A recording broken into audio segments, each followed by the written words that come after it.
inilah surat yang dikirimkan oleh Allah kepada masing-masing diri manusia. Bila kita hanya memandang, bila kita hanya membacanya saja, maka ibaratkan anak kecil yang lagi nyanyi babakan cinta. Asal nyanyi saja, tidak tahu maksudnya apa itu cinta. Walhasil cintanya anak kecil itu hanya fata morgana, bukan cinta sungguhan, karena anak kecil tidak tahu apa arti cinta itu. Yang dinyanyikan hanya sekedar menyanyikan saja, tanpa ia mengerti apa makna cinta itu. Sama halnya kita beragama dan bertuhan. Bila kita tidak tahu agama yang sesungguhnya, bila kita tidak mengenal Allah yang sesungguhnya, ibaratkan kita juga seperti anak kecil.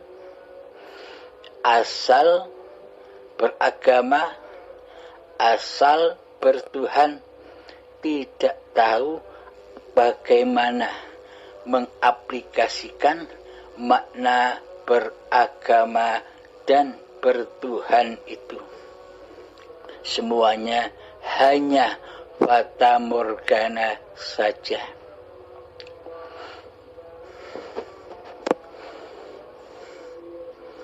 Bismillahirrahmanirrahim. Qul a'udzu birabbin nas. Katakanlah, aku berlindung kepada Tuhannya manusia.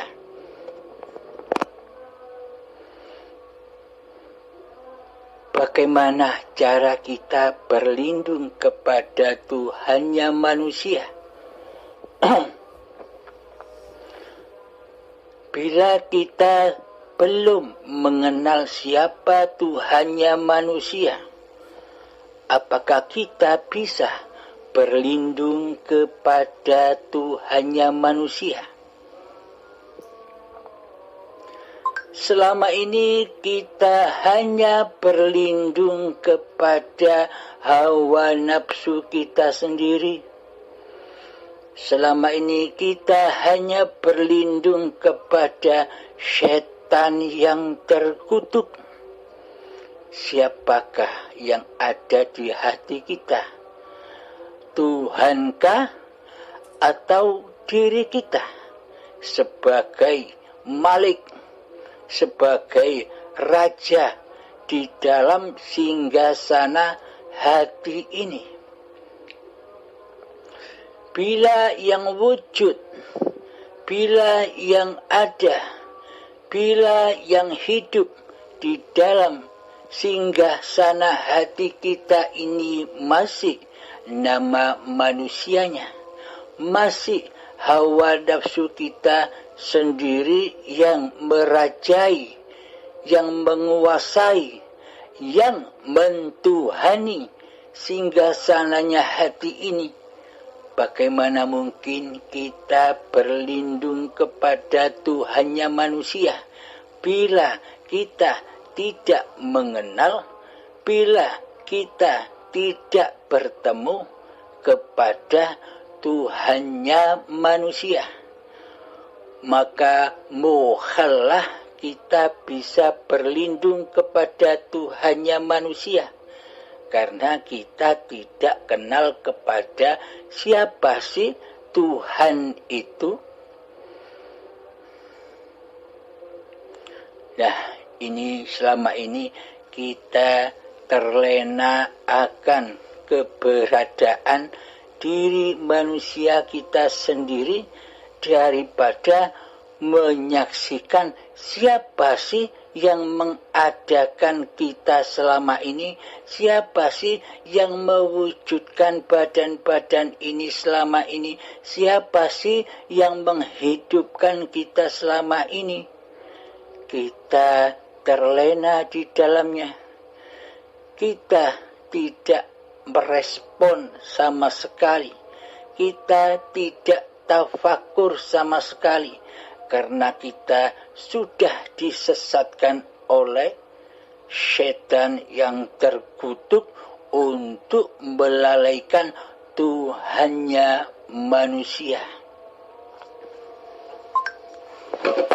Mari kita ungkap siapa Tuhannya manusia itu.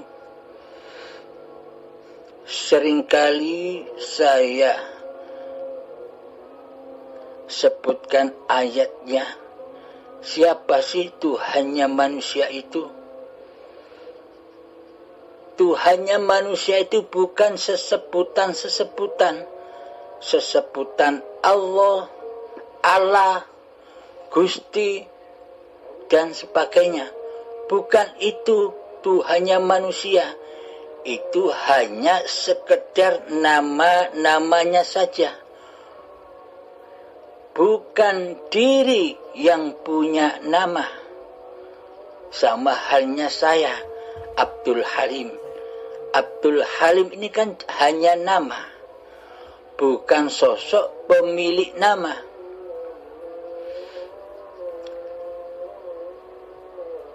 Jadi selama ini kita hanya mengenal nama-namanya saja. Sesebutannya saja. Kita terlena kepada siapa sih yang punya nama Allah, Gusti, Sang Yang Widi, dan sebagainya.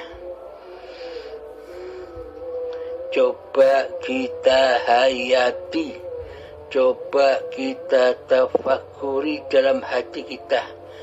Adanya nama-nama sesebutan Tuhan selama ini seperti Allah, Gusti, Sang Yang Widi, entah berapa ribu macam nama-nama Tuhan. Selama ini kita tidak memahami siapa yang bisa menyebut nama-nama itu. Coba kita sadari, coba kita renungkan, coba kita tafakuri di dalam diri kita sendiri. Siapa yang bisa menyebutkan nama-nama Tuhan itu di hati kita? Jika tak ada siapa pemilik nama itu, apakah mungkin nama-nama itu akan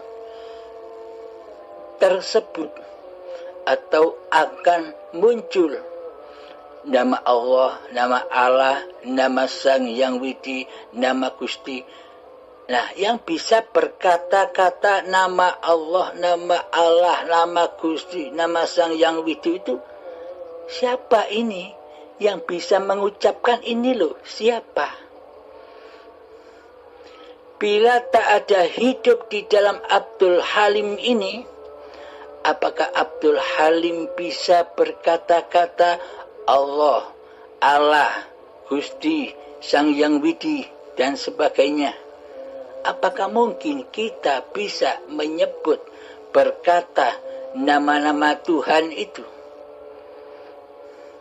Nah, berarti sumber dari segala sumber nama-nama Allah, Tuhan, Sang Yang Widi, Gusti, ini kan bersumber daripada hidup.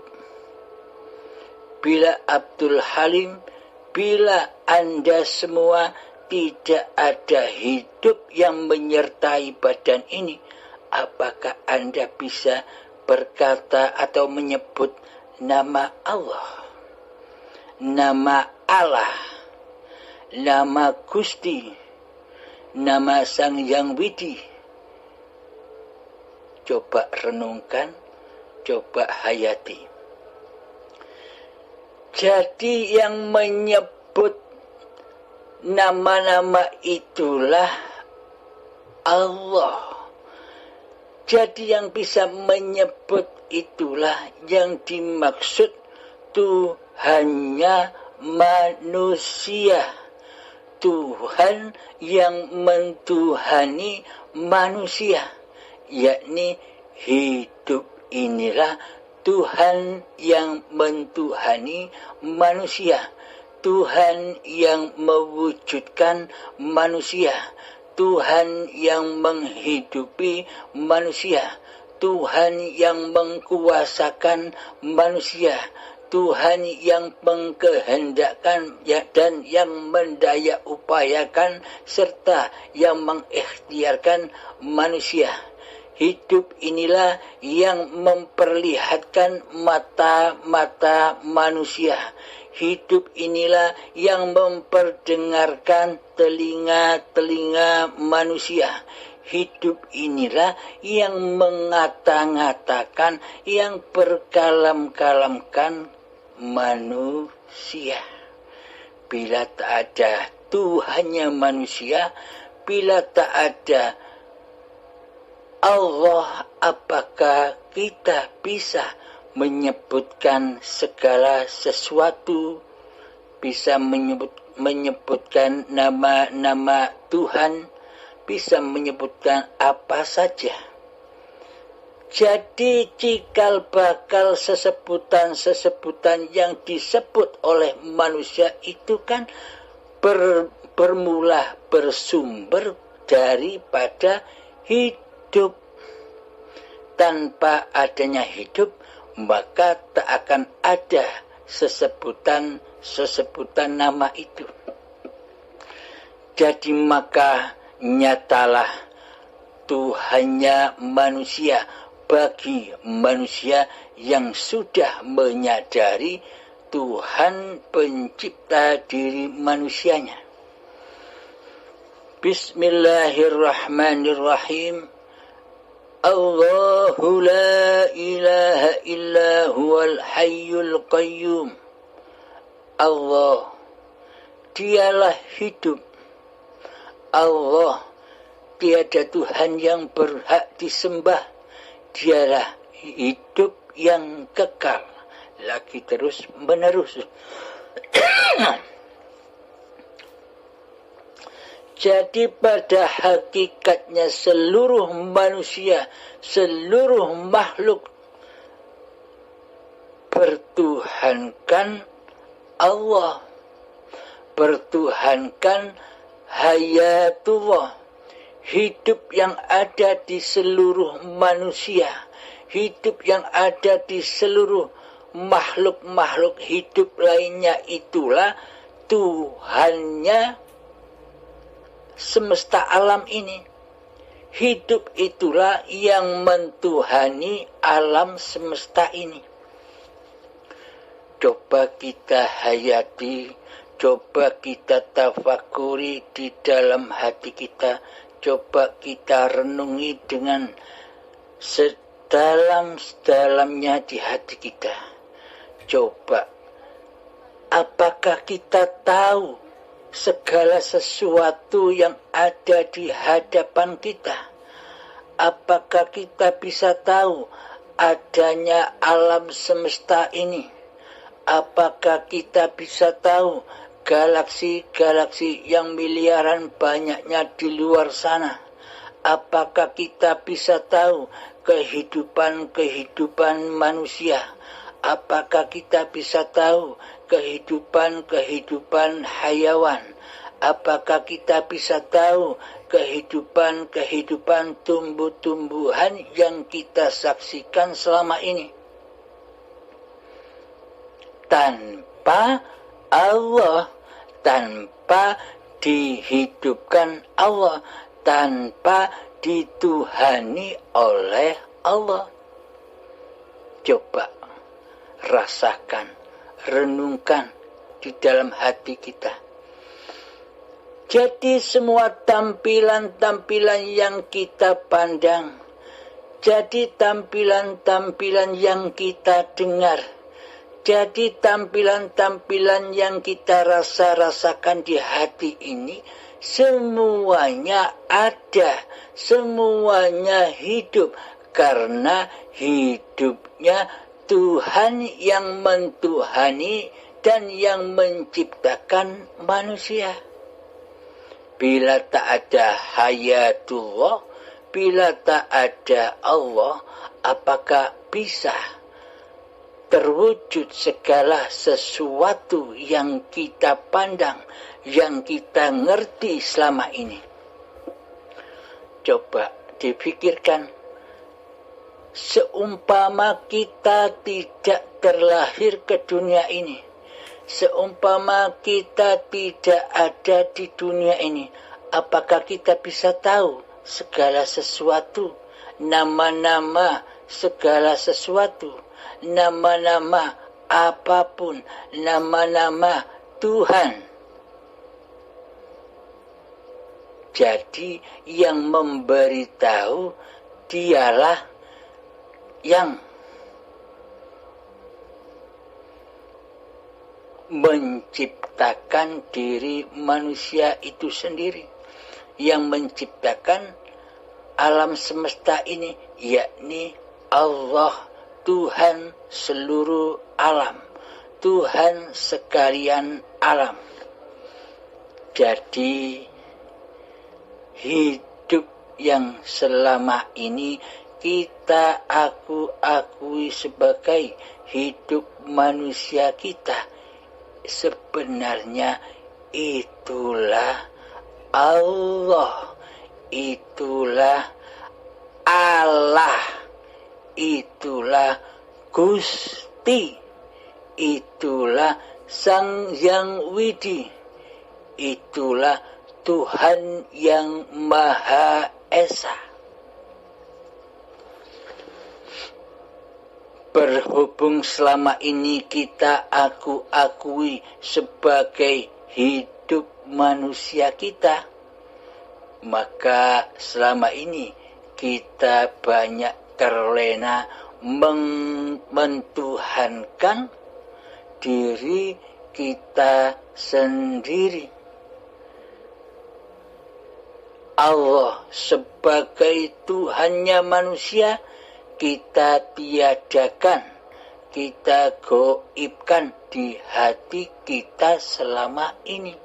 Karena Tuhan yang nyata di dalam hati kita ini selama ini adalah diri kita sendiri. Nama manusia kita sendiri. Benarkah demikian? Sadarkah kita? Semoga Allah membukakan kesadaran itu kepada kita semua. Pada intinya, Allah pun akan menyadarkan seluruh manusia, entah dengan rela hati dan ridho, ataukah dengan kepaksaan, keterpaksaan, azab-azab yang sangat amat pedihnya. Jadi tinggal pilih kita sekarang memilih rela dan ridho bertuhankan Allah dengan cara mengenal Allah sejak kita hidup ini, ataukah nanti ketika azab menjemput dengan paksa untuk mengenal Allah dengan adab-azab yang pedih.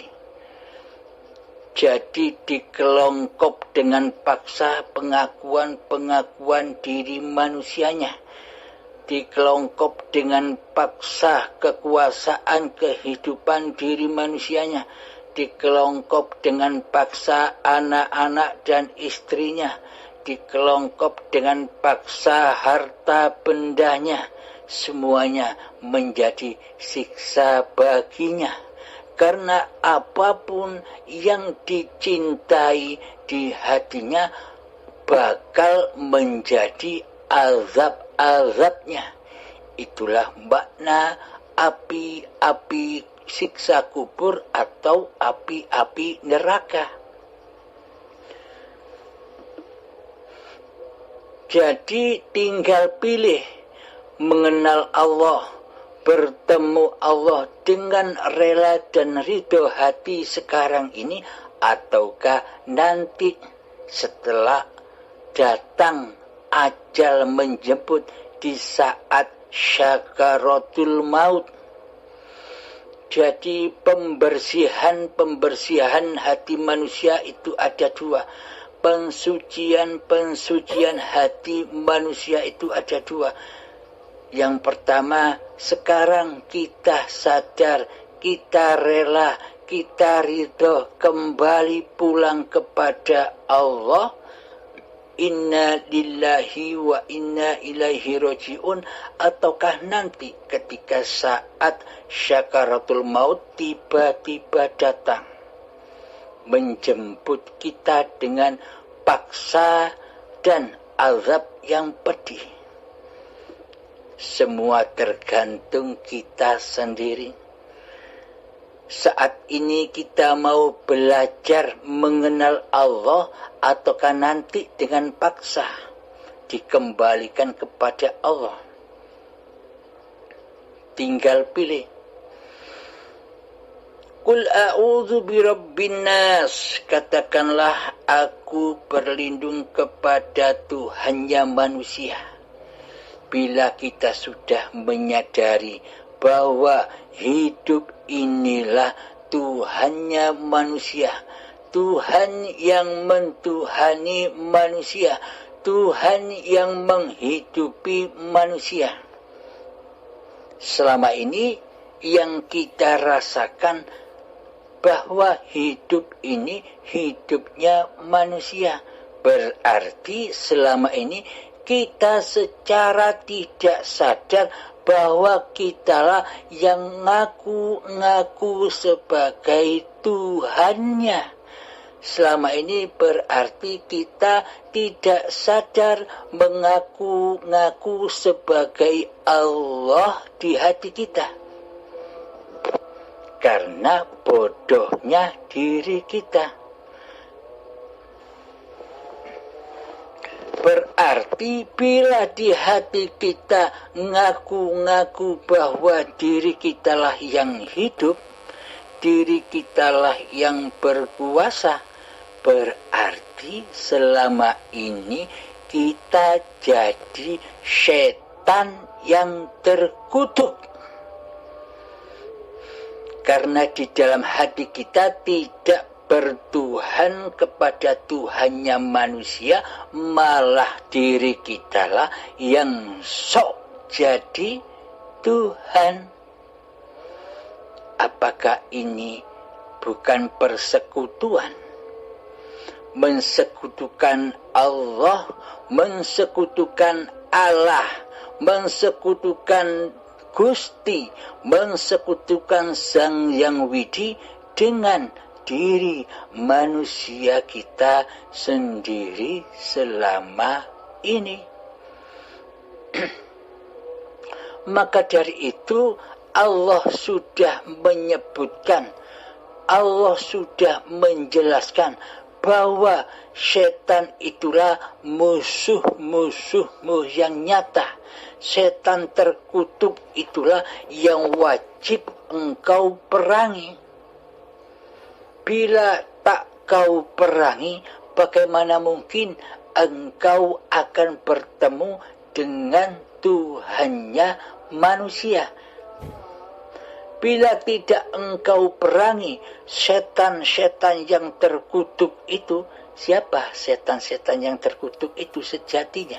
Sesungguhnya setan-setan yang terkutuk itu adalah nama diri manusia kita sendiri, nama hawa nafsu kita sendiri. Itulah setan-setan yang terkutuk, yang selama ini merajai, mentuhani di dalam singgahsananya hati ini. siapapun orangnya, apapun agamanya, tidak peduli. Meskipun Anda mengaku-ngaku orang Islam, tapi hati Anda, coba cek sendiri, apakah hati Anda sudah selamat dari godaan setan yang terkutuk, yang merajai, yang mentuhani singgah sananya hati ini. Jadi meskipun raga-raga kita ini diposisikan sebagai orang Islam,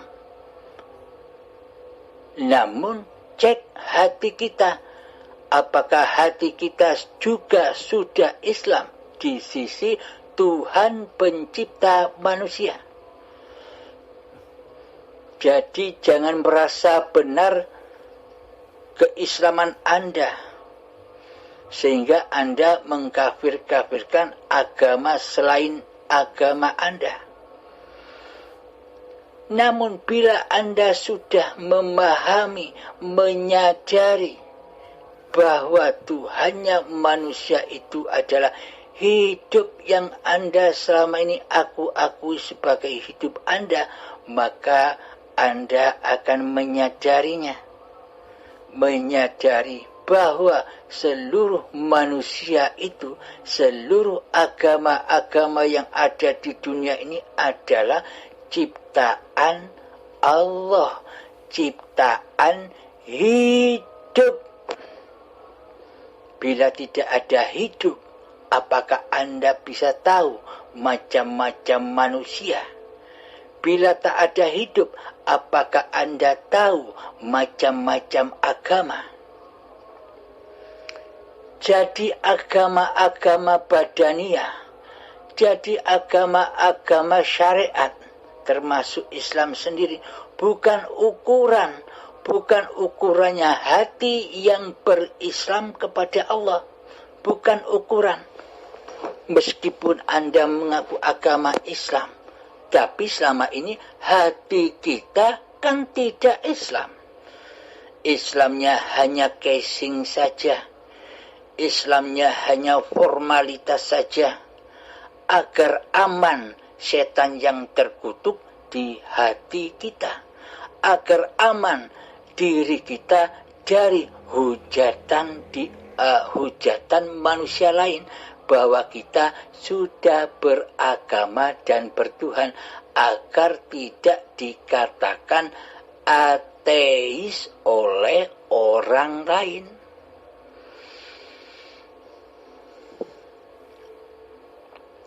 Akan tetapi selama ini kita menyadari, bagi kita yang sudah sadar bahwa selama ini kita bertuhan dan beragama hanya etok-etok saja, hanya seolah-olah saja, hanya bohong belaka, hanya kedustaan-kedustaan saja di dalamnya. Karena kita sendiri tahu selama ini kita tak bertuhan. Yang ada di hati kita, yang wujud di hati kita, yang hidup di hati kita kan selama ini setan-setan yang terkutuk itu, yang ngaku-ngaku jadi Allah, yang ngaku-ngaku jadi Tuhan, yang ngaku-ngaku jadi penguasa badan-badan ini. Siapakah dia? Dialah setan yang terkutuk. Dialah diri kita sendiri yang selama ini mentuhani diri kita sendiri, yakni nama Abdul Halimnya dan nama-nama manusia kita sendiri yang nyata, yang wujud di hati kita selama ini. Sedang nama Allah, sedang kedudukan Allah sebagai Tuhannya manusia, kita goibkan, kita tiadakan di hati kita selama ini. Apakah ini yang maksud manusia yang sudah bertuhan? Kan selama ini kita tidak bertuhan, melainkan mentuhankan setan yang terkutuk, setan yang menyesatkan manusia daripada Tuhan pencipta diri manusia itu sendiri. Jelas? Semoga kita dipahamkan oleh Allah. Semoga kita dituntun dan dibimbing oleh Allah Subhanahu wa ta'ala yang mentuhani diri kita selama ini, yang menghidupi diri kita selama ini, yang mengadakan diri kita selama ini. Alhamdulillahirabbil alamin. Mari kita lanjutkan ayatnya. Malikin nas, rajanya manusia. Siapa yang selama ini jadi raja di hati kita? Kan selama ini yang jadi raja di hati kita kan diri kita sendiri, nama kita sendiri. Coba kita ilustrasikan. Selama ini yang merasa bisa beribadah, selama ini yang merasa bisa sholat, yang selama ini kita bisa ngapa-ngapain, selama ini kan yang mentuhani, yang merajai diri kita di dalam segala tindak laku apapun, kan diri kita, kan nama kita yang merajai badan-badan ini. Inilah tanda bukti bahwa selama ini kita tidak bertuhan kepada Tuhannya manusia. Karena kita selama ini bersekutu dengan setan yang terkutuk, setan yang nyata, yakni diri kita sendiri. Itulah yang dimaksud hawa nafsu itu. Jadi hawa nafsu itu bukan perbuatan badan-badan, bukan perbuatan syariat-syariat. Hawa nafsu itu ada di dalam hatimu, laku kondisi hati yang merajai apapun, yang merajai sholat, yang merajai ibadah, yang merajai kebaikan, dan yang merajai apapun di dalam hati kita. Itulah setan yang terkutuk, itulah hawa nafsu. Jadi hawa nafsu itu juga ikut-ikut jadi Tuhan di dalam kebaikan. Dan hawa nafsu itu juga ikut-ikut menjadi Tuhan di dalam kejelekan dan kemaksiatan.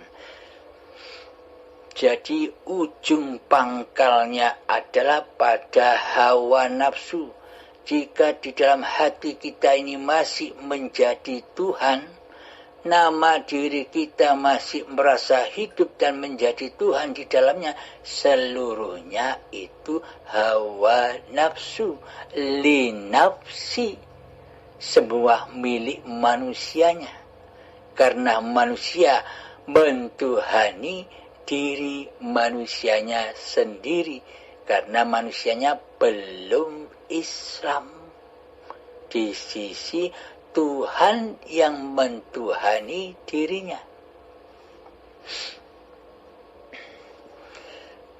Jadi bagaimana caranya agar manikinas, agar Allah menjadi raja di hati kita ini? Caranya adalah mawas diri. Caranya adalah menyatakan diri manusia ini kembali kepada habitatnya. yakni apa? Manusia aslinya gaib, aslinya tiada, lalu jangan menjadi Tuhan. Jangan merasa ada, jangan merasa wujud, jangan merasa hidup, jangan merasa berkuasa, jangan merasa melihat, jangan merasa berilmu, jangan merasa mendengar, dan jangan merasa berkata-kata apapun. Karena semua itu bersumber dari Tuhannya manusia, yakni hidup inilah Tuhannya manusia. Ketika manusia itu sadar bahwa hidup ini Allah, maka selamatlah manusia dari godaan setan yang terkutuk itu.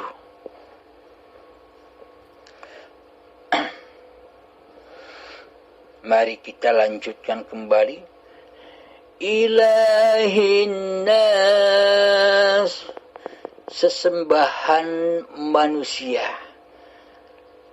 Ada siapakah yang kita saksikan selama ini di hati kita? Bila yang kita saksikan selama ini kita bukan Allah, bukan Tuhannya manusia, maka selama ini kita sudah menyembah berhala-berhala selain Allah, yakni berhala diri, berhala dunia, berhala anak, berhala istri, berhala harta benda, berhala kekayaan, berhala ilmu, berhala ibadah, dan sebagainya. Jadi yang menghiasi hati kita selama ini tauhid yang kita saksikan. Jadi pada hakikatnya kita belum bertuhankan kepada Tuhannya manusia, akan tetapi kita selama ini mentuhankan apa-apa yang diciptakan Tuhannya manusia. Kita hanya fokus kepada Tuhan yang diciptakan oleh Tuhannya manusia. Kita tidak fokus, kita lalai daripada siapa pencipta segala sesuatu itu, penciptanya. Kita fokus hanya kepada ciptaannya, tapi kita gagal fokus kepada siapa yang menciptakan. Karena selama ini yang jadi Tuhan, yang jadi tauhid di hati kita adalah setan yang terkutuk, maka apa-apa yang digemarilah yang dituhankan, yakni hubbud dunya, yang akan memutuskan tali kepada Tuhannya. Jadi tali hablum minallahnya terputus, juga hablum minan nasnya juga terputus. Bila hablum minallahnya terbangun, tersambung, maka hablum minan nasnya juga terbangun, tersambung. Contoh, Anda selama ini merasa bisa sholat, Anda selama ini merasa bisa ibadah, Anda selama ini merasa bisa sedekah, Anda selama ini bisa merasa bisa menolong sesama, Anda selama ini merasa bisa kasih sayang kepada manusia yang membutuhkan uluran tangan kita. Coba perhatikan hati kita. Coba saksikan hati kita selama ini. Di dalamnya kita berharap pahala. Di dalamnya kita berharap surga. Minimal di dalam hati kita berharap agar semua amal-amal kita dibalas oleh Allah. Minimal di hati kita berharap agar kita dipuja dan dipuji oleh orang yang kita sedekahi, minimal. Nah, berarti kelihatan syariat Anda hablum minan nas, sambung talinya kepada manusia secara syariatnya, kelihatannya. Akan tetapi di dalam hati Anda kan tidak tersambung, karena semua apa yang Anda kerjakan itu dusta. Dusta bukan lillahi ta'ala, tapi linafsi, demi kehormatan hawa nafsunya, demi kemuliaan hawa nafsunya di sisi manusia. Karena selama ini manusianya ngaku jadi Allah, tidak disadarinya selama ini. Benarkah? Nah, maka tak akan tersambung. Namun bila akhlak ilahiyah tersambung kepada Allah, maka pasti tersambunglah kepada akhlak ke manusia. Bila hablum minallahnya terbangun, maka otomatis hablum minannasnya juga terbangun. Selama ini kita seolah-olah hablum minannas, tapi yang melakukan di dalam hablum minannas itu setan yang terkutuk, setan yang mentuhani apa-apa yang dikerjakannya. Namun ketika tali Allah sudah tersambung, ada hadis begini, innama bu'istu liutammima makarimal ahlaq. Tidak diutus aku ke dunia ini hanyalah untuk menyempurnakan akhlak-akhlak manusia kepada Tuhannya.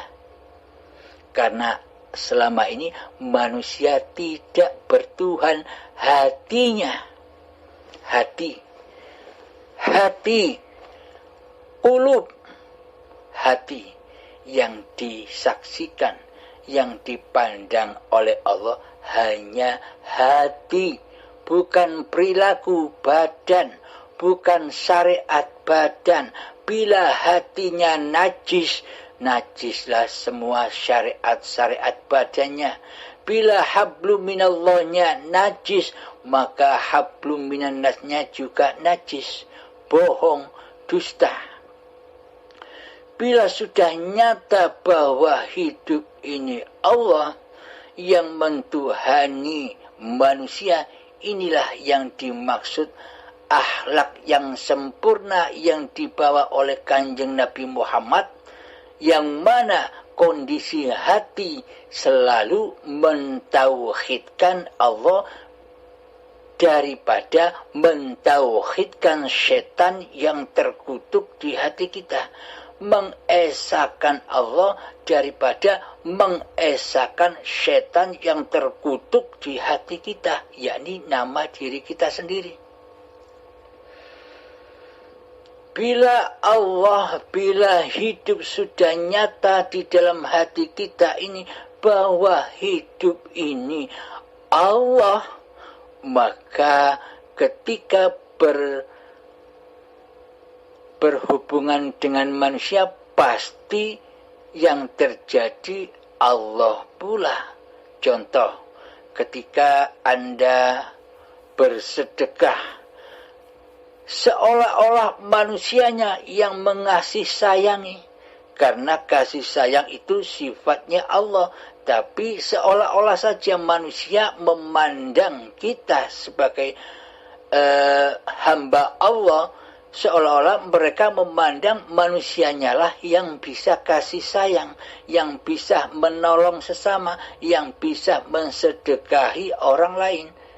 Kelihatannya manusianya yang bersedekah bagi orang-orang yang belum mengenal Allah, belum mengenal hidup. Tapi bagi diri kita yang sudah nyata bahwa Allah lah yang nyata, bahwa Allah lah hidup ini, maka kan sudah tak ada diri manusianya, nama manusianya kan sudah tidak ada. Yang ada hanya af'alullah yang mengasihi sayangi hamba-hamba ciptaannya. Nah, siapa yang kasih sayang itu? Allah ataukah dirimu? Bila di dalam hatimu masih menyangka yang punya rasa kasih dan sayang itu diri manusiamu, itulah setan yang terkutuk itu. Namun bila hati kita sudah sadar bahwa singgahsananya hati ini dirajai oleh Tuhan yang manusia, maka nyatalah kasih sayang Allah kepada ciptaannya. Contoh kasih sayang Allah kepada ciptaannya, ketika kita makan, tanpa hidup apakah ada peristiwa makan? Tanpa hidup apakah ada peristiwa minum? Tanpa hidup apakah ada peristiwa sholat? Tanpa hidup apakah ada peristiwa ibadah? Nah, itulah kenyataan kasih sayangnya Allah. Bila sudah nyata Allah bagi hamba-hambanya, bila sudah nyata bahwa hidup ini Allah, maka tak ada lain yang bisa beraf'al dan yang berkuasa kecuali Allah. Maka tersambunglah hablum minallah dan hablum minan nasnya, nyawiji, ahad, esyah.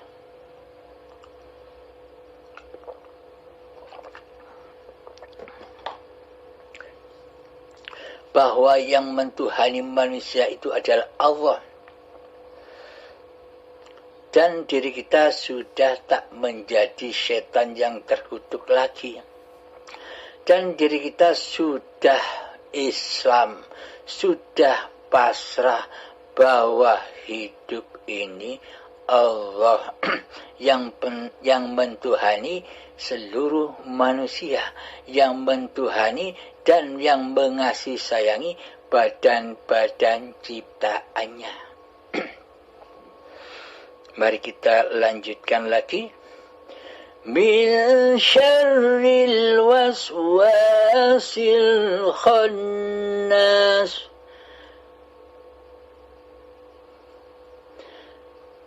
Dari kejahatan setan yang tersembunyi. Kita selama ini kan menjadi Tuhan. Kita selama ini kan menjadi Allah. Berarti setan-setan yang terkutuk itu adalah diri kita sendiri. Sadarkah kita?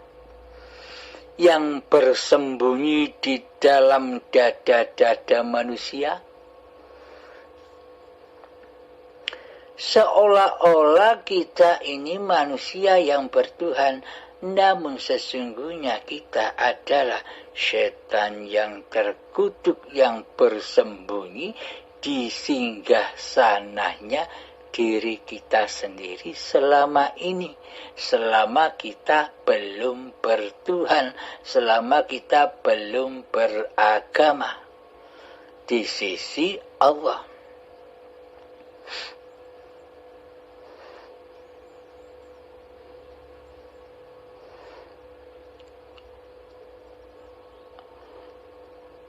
Yang membisikkan ke dalam dada manusia yang ada selama ini, cuap-cuap yang ada di dalam dada selama ini, itulah cuap-cuapnya, kalam-kalamnya setan yang terkutuk itu, yang mana tujuan setan yang terkutuk itu menjauhkan hamba dari Tuhannya, menjauhkan Tuhan dari penciptanya. Seolah-olah kita merasa tercipta dengan sendirinya. Seperti pemahaman-pemahaman orang ateis itu. Seolah-olah kita tercipta dengan sendirinya. Seolah-olah kitalah yang menguasai diri kita. Manusia, karena tidak bertuhan. Jadi kedudukan kita selama ini, selama belum mengenal Tuhan, selama kita belum mengenal Allah, sama kedudukannya dengan orang yang tidak beragama itu. Karena sejatinya hati kita selama ini tidak beragama dan tak bertuhan. Lebih berat mana? secara syariat dan ma'rifatnya. Ketika hati ma'rifat ini masih kufur kepada Allah, masih ingkar kepada Allah, kan beratan yang di dalam hati ini. Sehingga apa-apa yang dikerjakan oleh badan semuanya adalah najis, bohong, dusta. Agama lahiriah dan bertuhannya secara lahiriahnya selama ini bohong, dusta kepada Tuhan pencipta dirinya. Iya kan? Coba Anda sering-seringlah tafakur seperti ini. Pasti Anda dibimbing oleh Allah langsung. Pasti kita semua akan dibimbing oleh hidup. Oleh hidup yang menghidupi diri kita selama ini. Oleh Tuhan yang mentuhani diri kita selama ini. Bila kita datang dengan rela dan ridho kepada Allah, maka Allah pasti meridhoinya. Bila kita saat ini di dalam kehidupan ini enggan mencari Allah, maka Allah pun tak butuh. Biar nanti saja ketemu dengan azab-azab yang pedih ketika syakaratul maut tiba dengan tiba-tiba. Maka mata kita akan terbelalak ketakutan karena tidak tahu jalan pulang. Bagi orang-orang yang saat ini tidak mau mencari Tuhannya. Karena selama ini mereka terlena dengan Tuhannya sendiri-sendiri. Yakni hubbud dunya, cinta dunia. Mari kita lanjutkan lagi. Minal jinnati wan nas. Dari jin dan manusia, dari golongan jin dan manusia. Bismillahirrahmanirrahim. Wa ma khalaqtul jinna wal insa illa liya'budun. Tidak kuciptakan jin dan manusia hanyalah untuk mengabdi, menyembah, menghamba, bertuhan kepada Allah. Nah, di sini kedudukan jin sama dengan manusia, dilahirkan bersama-sama dengan manusia. Jadi jin itu juga ada yang Islam dan yang kafir. Karena apa? Karena manusia dan jin itu sama-sama digoda oleh setan yang terkutuk. Jadi jin pun juga digoda setan, manusia pun juga digoda setan, jin pun juga disesatkan oleh setan yang terkutuk dari Tuhannya. Sama halnya manusia juga digoda setan yang terkutuk dari Tuhannya. Siapakah dia? Dialah hawa nafsu jin dan setan itu sendiri. Keakuan diri jin dan setan itu sendiri. Sama-sama digoda oleh hawa nafsunya supaya tidak bertuhan, melainkan mentuhani dirinya sendiri. Contoh. Ketika ada penampakan hantu yang sering kita lihat di YouTube atau yang kita lihat dengan nyata, penampakan hantu Gondoruo, wewe gombel, kuntilanak, sundel bolong, pocong, dan sebagainya, tuyul, dan sebagainya. Semuanya itu adalah penampakan jin yang digoda oleh setan yang terkutuk, yakni sukanya menggoda manusia. jin yang disesatkan oleh setan yang terkutuk. Jin yang disesatkan oleh keakuan diri manusianya. Sama halnya dengan manusia. Jadi manusia juga disesatkan oleh setan yang terkutuk. Sehingga manusianya jadi koruptor, jadi pembunuh, jadi pengkhianat, jadi pembohong, jadi penjudi, jadi peminum arak, jadi penzina. Itu kan semuanya karena menuruti godaan setan yang terkutuk. Di manakah setan yang terkutuk itu singgah? Setan yang terkutuk itu singgah dan membisikkan di dalam hatinya, di dalam hati jinnya dan di dalam hati manusianya. Karena selama ini tidak bertuhankan kepada Tuhannya manusia, yakni hidup inilah Allah. Karena selama ini praktek hatinya hidup inilah jin dan manusianya. Tertipu oleh godaan setan yang terkutuk, yakni kita disuruh ngaku-ngaku sebagai Tuhan daripada mentuhankan kepada Tuhannya manusia selama ini. Alhamdulillahirabbil alamin. Inilah sekilas sedikit pembahasan surat An-Nas. Semoga saya khususnya, semoga kita semua selalu di dalam lindungan Allah, selalu di dalam bimbingan Allah Subhanahu wa ta'ala, dan Tuhankanlah Allah di hati kita. Jangan kita bertuhankan kepada hawa nafsu kita sendiri.